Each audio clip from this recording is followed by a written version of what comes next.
We are here at Everything Electric, and we are pleased to have with us someone who is actually on one of the panels later in the show.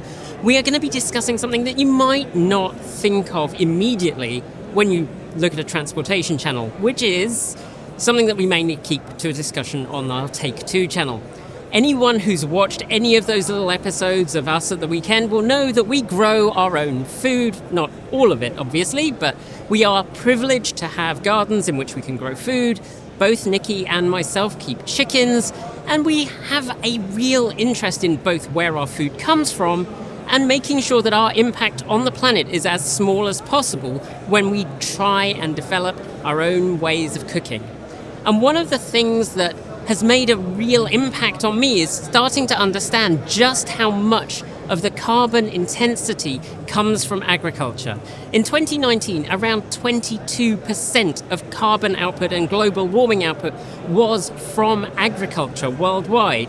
And one of the people who's working to reduce our impact on that is Meeru Dhalwala, who has joined us here today. Thank you so much for coming. Hi, Kate. It's a real pleasure to meet you. I actually ate at Vija's last time I was in Vancouver when we came up a few months ago. And now you've opened a new restaurant, which is working with pescatarian and vegetarian food. Can you tell us a little bit about why you've chosen to do that? I didn't choose it for any righteous reasons. I didn't really, honestly, I just chose it to challenge myself because I had a business offer. Hey, why don't we open up a pescatarian, vegetarian restaurant? And I thought, you know what, I've been cooking meat. I've been cooking a lot of meat at my restaurants. Like my big carbon footprint probably is my restaurants. And I thought, okay, so my hands know what to do with blood and salt. Okay, that's what meat is basically, right? It's blood and salt, and you're either searing it in oil or adding salt and pepper to it, or you're grilling it. And okay, it takes more than that to make a curry, all right? But, it's a lot easier. And I thought, I enjoy vegetarian cooking. I enjoy seafood. We are basically once a week meat eaters at home. And so I thought, all right, you know what? Let me give it a try and let me just do it to see how creative I can be. Like, can I do this? And it was in the back of my head, right? It was in the back of my head. You know what? Eat less meat. We've got to start eating less meat. I'm not going to go out there and tell everyone stop eating meat because you know what? That's very aspirational perhaps, but in the end we do what we want, right? And so I was like, all right, you know what? Let me just give it a try. Let me see. And then it makes it a little bit smaller when you don't have to order beef and goat and lamb and chicken and pork, and it's like, wow, I am running a restaurant. It's a very small restaurant. I've got 6 burners, no grill, so whatever I do, I have to do it within the 6 burners, and so I'm just enjoying myself right now with coming up with more vegetarian recipes, coming up with seafood recipes, and sourcing the food as, I don't know what word to explain it without sounding but sourcing food that is basically as carbon friendly as possible. Like, can I do it? Can I source the right food and run a restaurant? I think one of the really interesting things about the way you've gone about this is that it's not a pretentious kind of, this is going to be super highfalutin. No. That was the other thing is, if there's one thing I'm learning in about 30 years now is, and I'm not even quite sure how, because I grew up lower middle working class immigrant family in New Carrollton, Maryland, and then Northern Virginia. And we ate at home every night because we couldn't afford it, okay? We ate at home every night, not because, we were organic or we just couldn't afford eating out. We were like, yes, we're going for McDonald's tonight and pizza. But, growing up like that, and then suddenly now as an adult, food has become so political. Food has become so, class-oriented. And suddenly you hear things about the latte liberals eating organic food, or you hear about, it's just conservative and liberal, and, meat is just... Food was, to me, never meant to be categorized in different class systems. I feel like, everybody should want to eat good food. Everybody should be able to have fun with their hands and food. And everybody should be able to say, hey, you know what? I feel like doing something meaningful. with whatever I can do. Everybody cares. I think everybody cares about food. Okay, to some degree or the other. And one thing in my industry I realized running restaurants and doing packaged meals and spices and everything, I don't like the class system that has happened with food. I understand. Sometimes, you know what, it's my wedding anniversary, it's my birthday, I pay a lot of money, I go to a fine dining restaurant. Okay? But I want to basically be able to have a restaurant where you can put on your pajamas a little bit, maybe cover up your pajamas. You don't have to worry about being privileged. You don't have to worry about being seen. You just show up at a restaurant. It's a neighborly restaurant, but at my restaurant, I am doing my best to get the food straight from the farm. I am doing my best to source the fish that has been hook and line caught and not trawled. I'm doing my best to source beautiful food that comes from a beautiful place, but I don't care what your background is. I don't care how much money you earn. I don't care what your political views are. All I care is that you all feel welcome in my home that's called a restaurant. And that's a really beautiful way to think about it. I think one of the really unfortunate things is that historically a lot of the challenges have been that organic food has been more expensive and that fresh, good quality food has been more expensive. It's often the sort of thing that is considered something that is for those who are privileged. And that is a challenge to really change that narrative. It's how it was marketed, I think. Right? It's how organic food was maybe marketed. Organic food is expensive because I talk to so many farmers. That's one of my favorite part of my jobs is when I go and visit my farmer. They're not all organic, the farmers, but at the same time they've got farms and their hands and their bodies and the land. You know what? I love visiting the farms. I can't garden myself, but I love going to the farm. It's expensive to certify yourself. You can't just say, hey, I want to become an organic farmer. I'm just going to dig the dirt and, pick out the weeds by hand. No. It's a very expensive process to get certified. And so that's why organic food is more expensive. But let's go back to food being expensive. Food is not expensive. No, because if food was so expensive, we as a whole would not be throwing away about 30% of the food we buy.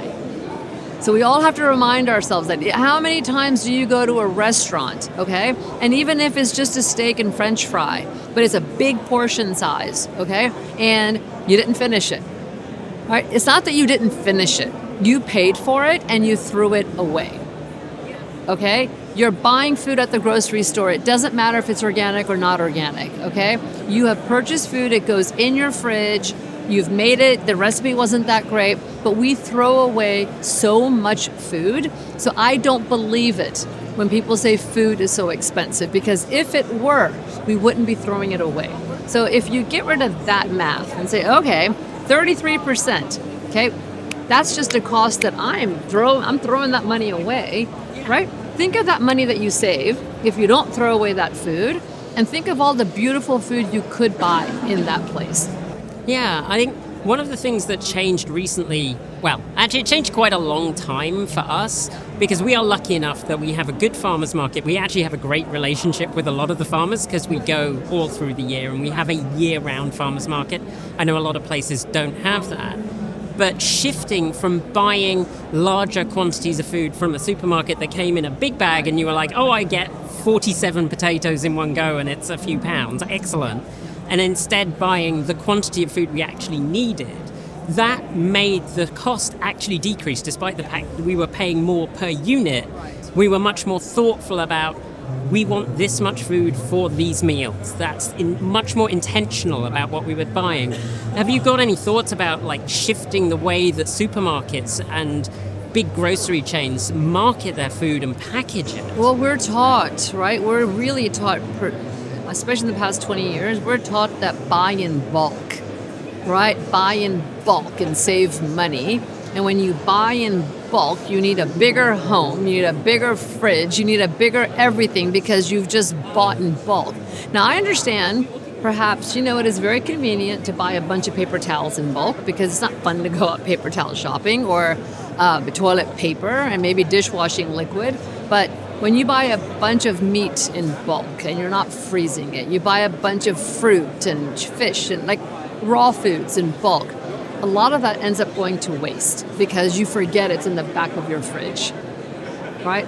And so that's a separate thing. But what I'm actually trying to get at is I think all of us deep down want to have a very, very healthy, right, and fun relationship with good, fresh foods.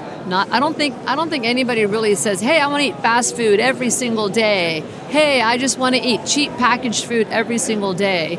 It's just we've made a disconnect between cooking at home, right? We've made a disconnect. Suddenly, like cookbooks and celebrity chefs and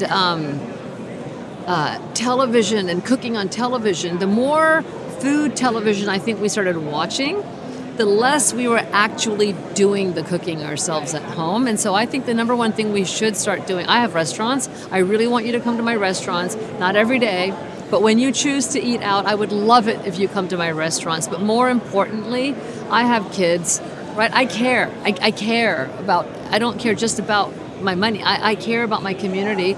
I just, however I can do it, whoever's watching me right now, just start by cooking something small at home. It doesn't have to be fancy. It doesn't have to even be pretty, right? Just ask yourself, okay, you know what? I'm comfortable with potatoes. And just start with that, right? Just start small, start simple, and be honest with yourself. Like, okay, what do I actually think I can do? The big mistake I make, I'm always using the comparison of gardening and cooking. And when I'm talking to people about cooking at home, you've got to start cooking at home if you want to be carbon friendly with your food, right? Buy it fresh and cook it at home. I'm always comparing it to myself. I don't want to sound all la-di-da because it's like gardening, right? When people start talking to me, but oh my gosh, grow a vegetable garden. And we have cucumbers and carrots and like you've got chickens and all of that. I think, wow, my goodness, if I could, I think, wow. But at the same time, I now understand after spending a lot of money on gardening things. You should see how much soil I have piled up, so much compost and soil and pots and pans, and I get so aspirational with my beautiful garden I'm going to do, but it's not me.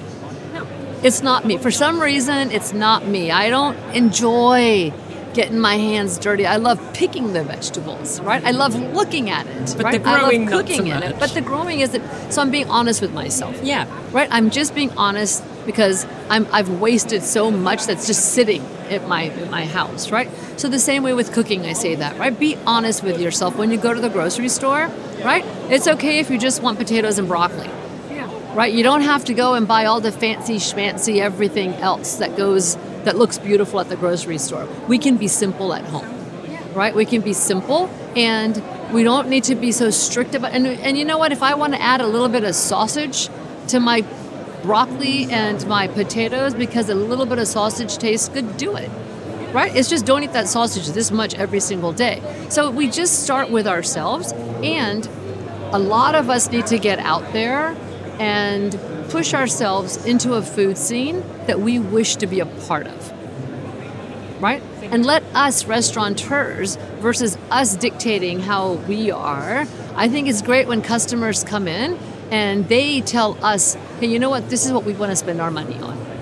I think that's a really important point. Like, shifting that narrative is so important in changing the way that people approach food. Even, like, we can all own it. Yeah. Right? Our little bit of it, not the whole thing, right? And so you know what? There is room. There is room for that person. Oh, my children love their carrots from the farmer's market, and my children can cook their own healthy, organic, nutritious, I don't know, granola bar. You've got I'm not making fun of, I'm just saying there is room for that. Then there's also room for the person who's, I don't really like cooking at home. Right? Yeah, I love my whatever, this and that, but at the same time, I do want to be a part of a healthier planet, and I want to be a part of promoting a healthier body. One thing I'm going to add here, you said 2019 and something or the other. Yes. right? You use the year 2019. One thing I follow, and I tell everybody this, if you really do care about carbon-friendly food, there is the Eat Lancet report. Okay, it's called the Eat Lancet report. It was done in February 2019. Okay, and you just Google an Eat Lancet report, and that's about 38 different scientists and nutritionists and from various professions. It is the most smartly and easy to read piece of writing on how can you eat for your body and for the planet, right? And it's really incredible when you see how the two match. And one of the most important things I learned in there is you know what? Eat a lot of nuts, eat a lot of peanuts. If you want to lose weight, eat a lot of peanuts, eat a lot of cashews. Yep, they're expensive, but you don't need to eat a lot, because eating growing nuts and legumes is actually, the more you eat and grow, the better it is for the soil, for example. But it talks that Eat Lancet report, it talks about your health, and it talks about how is it healthy in terms of farming and agriculture. And it incorporates the entire world as well. So I didn't know that, 3 eggs a week. Okay, it's okay, but then it explains why 3 eggs a week. Yeah. Okay, and it basically is pushing a flexitarian diet. Yeah, and that kind of shift in our diet with less meat, a little making sure that you're eating a balanced diet, that is a big shift for a lot of people, because we've been taught a lot of the time that basically you eat meat every day. You eat, that has been the standard diet. My dad grew up on meat and 2 veg because we're British, and I know that a lot of the people I work with in my other role, they feel like a meal isn't a meal if it doesn't have meat. Have you got anything that you would say to help those people re-envisage the way that they conceptualize food? Play games with yourself. Honestly, play games with yourself. So for me, I'm not pushing this, okay? I'm not pushing this. But one thing I don't like to do is I hate feeling limited. I hate feeling like I can't have fun. I don't like it. So what I end up doing, for example, I'm one of those people that if I hit 100, okay, if I hit 100, I'm going to start smoking. Okay? I don't smoke because it's horrible for you, and so I don't smoke. But because I hate limiting myself, I will let myself smoke a cigarette a week. Am I going to kill myself? No. And so my point is, play games with yourself, right? So for with meat, if it is meat, figure out how you can, okay? Figure out how you can cut something down, and only you know you. Right? You don't need to read a self-help book. Only you know you, right? Play games with yourself and figure out, okay, how can I kind of have fun? And let me start small. How can I do this that it works for me, that I'm going to just cut down meat 2 days of the week? Okay? But I'm not going to eat healthy. I'm not going to replace something delicious, right, with something that I'm not enjoying. Right? So say, okay, I'm going to give up the meat 2 days of the week, but I'm going to go to Lila restaurant. I'm kidding. I'm joking.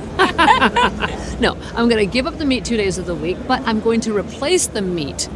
How? Right? And that only you, and turn that into a fun game. Turn that into a fun puzzle for yourself. All right, how am I going to do it? Right?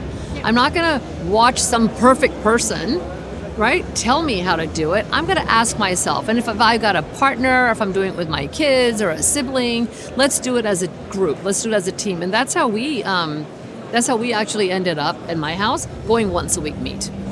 That's really a really interesting way to do it. Yeah, it's kind of remember when your parents would say, stop watching television. You've watched too much television. Or get off your computer. You've done it too much. Okay. But then the parents don't provide the kids other options. Well, of course you want to go back to watching television, because, what am I going to do now? Okay, you turn off the TV, or okay, my computer is off, right? But what do I do now? So it's the same thing with your diet. If you're going to give up something that you feel that you just enjoy, right? Replace it with something and make it as much fun. And maybe if the food itself doesn't taste as great, make that process fun. And then if that process is fun, do it again and again and again until that food tastes just as good as well. Well, thank you so much for joining us. Where can people welcome. Find out a little bit more about what you do? So you can Google me, or it's lilarestaurant.ca in Vancouver. Thank you again. It's been an absolute pleasure to talk to you. Thanks for joining me today. And if you've got thoughts, make sure you leave them below in our Discord chat room, or you can reach out to us on Mastodon. Thanks to the amazing list of people scrolling by on your screen right now. They are some of the more than 1,500 people who help fund this channel through Patreon and YouTube, covering our bills, paying our team, and making sure that we can be 100% independent. If you'd like to join them and see your name listed here, just follow the links below. There's a range of different tiers you can sign up for, from as little as $1 a month. Or if you pay yearly, just under $11 a year. A huge welcome to our newest supporters: Bree Crockford, Cap, Christian Bual, Everything on a Babagel, Pitcher Ian, and Brett Chandler. To join the list and get your shout out, become a paid Patreon member for your week of fame. If you'd like to support us with a one-off donation, you'll find links below to make Ko-fi and Bitcoin donations, and we even have an old-fashioned PO box you can reach us at. Address is also down below.